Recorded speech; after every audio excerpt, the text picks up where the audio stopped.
Hello guys, pauwi na ako ng bahay kasi bibili dapat ako ng ano guys, nakabili na ako ng dog food. Ito tsaka bibili dapat ako ng siomai kasi nung tinignan ko dun sa may ano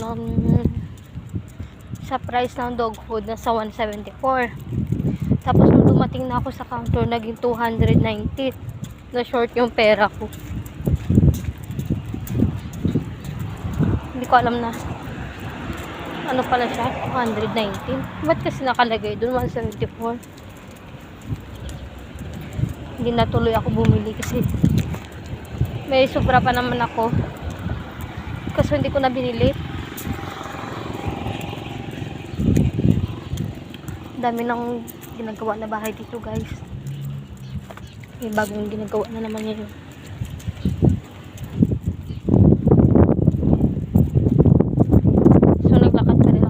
Kasi na short nga ako sa pamasahe. Mahal kasi na pamasahe dito guys. Dito lang papasok ka dito maabot ng 60. Minsan pag ano sisingilin ka pang 70, 80, minsan 100. Pera na lang kung masakyan mo yung mabait. Tsaka yung hindi sobra maningil ba.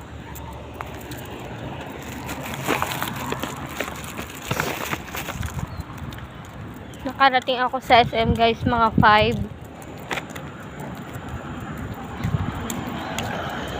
So ngayon nasa ano pa lang, 5:35. Siguro makakaabot tayo mga 5:50 ganon, kasi medyo mabilis lang naman ako maglakad. Ang mahal, akala ko mura lang, 219.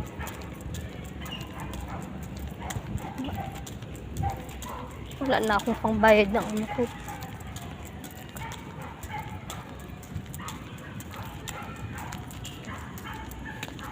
Nauuhaw ako.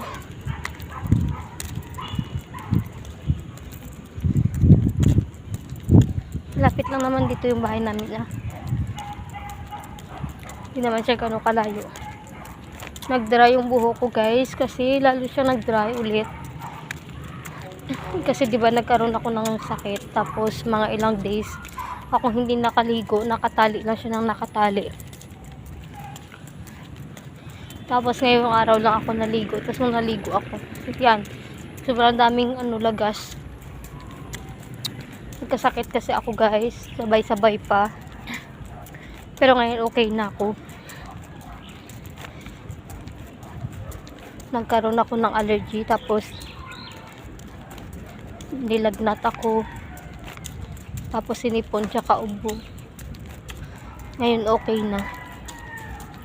Buti hindi siya tumagal kasi hindi ako umiinom ng gamot, kasi bawal ako sa gamot guys. Dati pwede pa, dati nakakapag-inom pa ako ng antibiotic. Dati kapag nasa hospital ako nakakainom ako ng antibiotic. Tapos yung dati pala yung nagkakaroon ako ng parang rashes, yung sinasabi nila na dengue, allergy na pala yun. Doon na pala nagsisimula yung pagkakaroon ko ng allergy sa gamot tsaka sa pagkain. Kaya ngayon ang hirap kong gamutin kasi hindi ako makakainom ng gamot.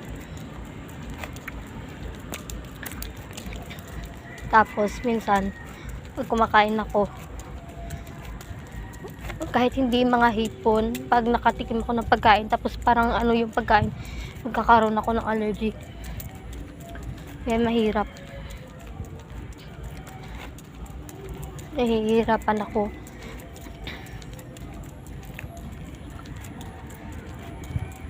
Tapos umiinom ako ng cetirizine. Nakokontrol niya yung yung pangangati ng katawan ko, pero hindi siya nawawala. Parang nawawala lang yung kati niya, pero andyan pa rin yung mga marks ng red. Anong tawag dito? Red marks ng allergy.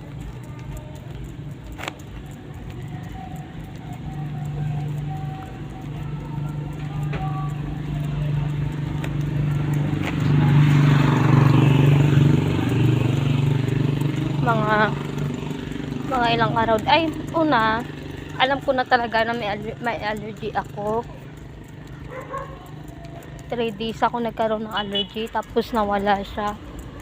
Hindi siya totally nawala. Andyan pa rin siya, pero hindi siya gano'n makati. Tapos yung nangyari, kumain ako ng shawarma. Tapos nadagdagan, dumagdag yung kate. Tapos nung pumunta kami ng Pangasinan, kumain ako ng hipon. Tapos nung pag-uwi sa bahay, doon na nagsisimula yung medyo masama na yung pakiramdam ko. Tapos nilalamig ako, tapos sobrang bigat ng katawan ko, parang may pasan ako, kahit wala naman akong sobrang bigat ng ulo ko. Sabi ko, wala, okay na to kasi wala na akong allergy. Kasi mas feeling ko okay ako pag wala akong allergy. Kasi minsan sa allergy doon yung nagsisimula yung lagnat. Doon ako nagsisimula lagnatin kasi nga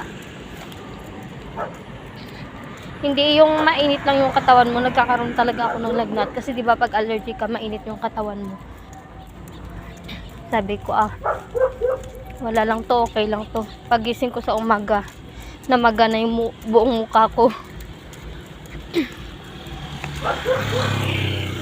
Tapos nung namaga na yung buong mukha ko, sabi ko, na talaga ako ng shrimp. Malangsa kasi yung shrimp, guys. Doon siya tawag dito, yung parang nagrabe yung allergy ko dahil sa shrimp. Tapos nagsimula na akong ubuhin. Tapos siponin, kakaroon ako ng sipon paunti-unti. Tapos tumataas yung lagnat ko. Nasa lang naman, mga 38.5, 38.6, mga ganun. Sabi ko, wala, paano to? Hindi ako makakainom ng gamot. Yung maiinom ko lang doon kasi mas makakatulong sa akin yung pag-inom ng Cetirizine kasi paunti-unti mawawala yung allergy ko. Nakakatulong siya. Yun lang yung iniinom ko hanggang ngayon. Ngayon din ako umiinom ng Cetirizine kasi nawala na yung allergy ko. Yung parang na lang siya, yung mark na lang, pero hindi na makati. Mahirap kasi, guys, pag sobrang allergy ka, pwede sumakit yung puso mo. Tapos meron namang gamot yun may gamot naman na nabibili doon, yung hindi Cetirizine siya, yung ini-inject sa paa. Kaso hindi yun basta-basta nabibili lang. Kailangan mo talaga magpa-check up para makabili ka nun. Magaling din daw yun, guys, kasi pag isang inject lang sa'yo nun, gagaling ka kaagad. Yung Cetirizine, 1 oras pa bago maano yung effect niya. Meron pa ring birthday dito. Ganda ng sunset. Yan. Nangangamoy. Nakakagutom yung amoy. Charot, guys. Malapit na ako sa bahay.